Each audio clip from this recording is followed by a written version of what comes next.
making a monumental impact on the people around you, the greatest number of people possible around you, in whatever capacity, whether it's a small impact, for example, for someone that you don't know that well, to a large impact to those that are very close and intimate towards you, in a variety of different parts of their lives, whether it's in career, in their relationships, or home life, or whatever it may be, in the many different parts of someone's life, having a significant impact, a significant positive influence on their lives.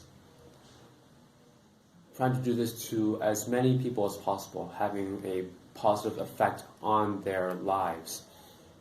This is a very noble goal to set up upon, as it's not about you benefiting, at least not in the concrete sense, which we'll get onto in a little bit later, having them having actionable, physical, concrete, for lack of better words, benefits from you being a part of their lives, which we'll get into again later.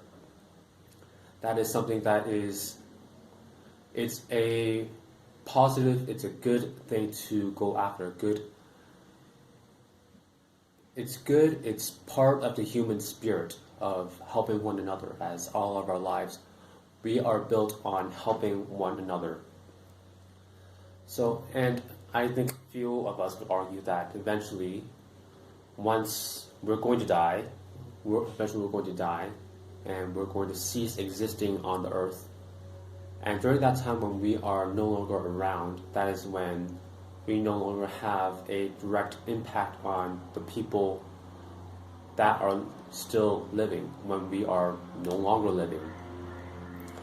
And during that part where we are no longer living and other people are still living, if someone has, on the other side of the spectrum, has never helped anyone in their lives, have only been living, accumulating resources only for their own selfish intention, when they die and no one cares, one must ask themselves, what was the point of it all? What was the point of living if no one is going to remember you? Again, going back to having an actual impact on people while we're still here and able to influence the lives of others. When other people look back on us, when we are no longer around them, and say, I remember this person because they helped me in this capacity, they helped me with my career, they helped me fix this relationship with a friend or whatnot. They improved my life somehow, therefore I remember them. That is a key cornerstone, a very key part of having a legacy where you are being remembered. While someone that does not have this legacy, that has not had this positive influence on others, but has rather been living a rather selfish life of only looking out for themselves, and then in the end, no one remembers them when they die. Isn't that the heart of loneliness? So the person that has had a positive impact on other people, where other people will remember them, this person that has a legacy through others that are still living when they are no longer present. Well, in a way, this person has achieved eternal life, at least in a secular sense, which is what we're sticking towards. We're talking in a secular manner. This person has achieved eternal life. It's the closest we can achieve eternal life. They have achieved this patina of immortality where they are no longer there, they have been long past. And this might not even be death. This might be they have moved they're no longer physically present for whatever reason. Maybe they moved to a different part of the world. But the point is that they no longer are directly part of someone's life, yet they're still remembered. That is the patina, that Rembrandt, I think patina is better, patina of immortality that I'm referring to.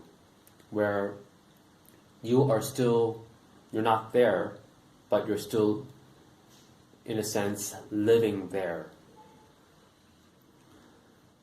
Now, doing this, it's to have a positive impact on others in order to be a part of their lives. So that it's not about, and to clarify, this is the second key point, having people remember you, having this legacy of still living even though you're no longer there, this eternal life, this immortality. It's not about when you're actually there, you make your presence known. Everyone knows who you are because you're so loud and you're always the spotlight, you're always in the limelight of, oh, I know this person because of this, that. Oh, everyone has their eyes on this person. That is not the point. The point is being a key pillar in someone's life. What I mean by that is you are a part of their life. A key pillar is, well, you think of a pillar, it holds up a roof. And if you're missing one pillar, the structure of that roof, that house, is no longer as stable as it once was. You being that pillar, you provide some sort of stability in someone's life. You become part of their anecdotal house being that person. You help hold up their life. So it's not about everyone knowing you. Of course, that's part of it, but that's not the first part. It's about being needed, then people want to know you. You are needed, then known, not the other way around. Once people know that they need you in their life because you are needed to hold up their house, that's when they want you to be a part of their life. That's when they want to know you. Another way you could put it is, it's not about making your presence known when you're there. It's not about making your presence known, but rather it's about making your absence felt. That is, in order to explain this, let's take a hand, for example. This is a hand. When you have your hand present, well, you don't really think much about your hand. You use it every day to eat, to clean yourself, for your work, to interact with other people. You have your hand, so you don't really think that much about it. But if for some reason that hand is no longer there, well then, that's when you think about it all the time. That part of you is missing. And this isn't about hurting other people, when eventually, when we have to part ways, as we always have to part ways with other people, in some degree, whether it's through death or you just need to move on for whatever reason, it's not about hurting them when you leave, when they are missing that hand. It's about being a quintessential part of their life, where you have been so ingrained, so integrated into their lifestyle that you become part of them. And when you become part of this person, when you are no longer there, you still live on within them. In each of this life you've touched, each monumental impact you've made, you're still living within them, whether in memory or you've taught them something that they will continue finding useful. That is when you continue living up in here, in the people that still remain in wherever it is that you are. That is the immortality, the legacy I am referring to, when you continue living on through others, when you are no longer there. That is the point I want to make on being needed first, then being known.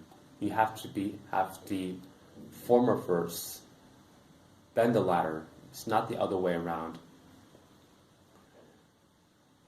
You become so ingrained, such a part of other people's lives, that when you're first gone, they don't know how to live without you. But eventually they'll learn how to adapt but they'll still remember that part of their lives when they had you in their life, that pillar in their life. That is when you'll never be forgotten. Now, I've had, in my own personal experience, very small, humble encounters with this concept of being needed first, then known. Now, this experience comes from a comparison of two different regions of the world. Now, when I was in Brazil, when I was being that loud, bombastic, in the limelight person, busking with a guitar, everyone was, well, not everyone, but a lot of people were staring at this foreigner singing, shouting in this foreign language.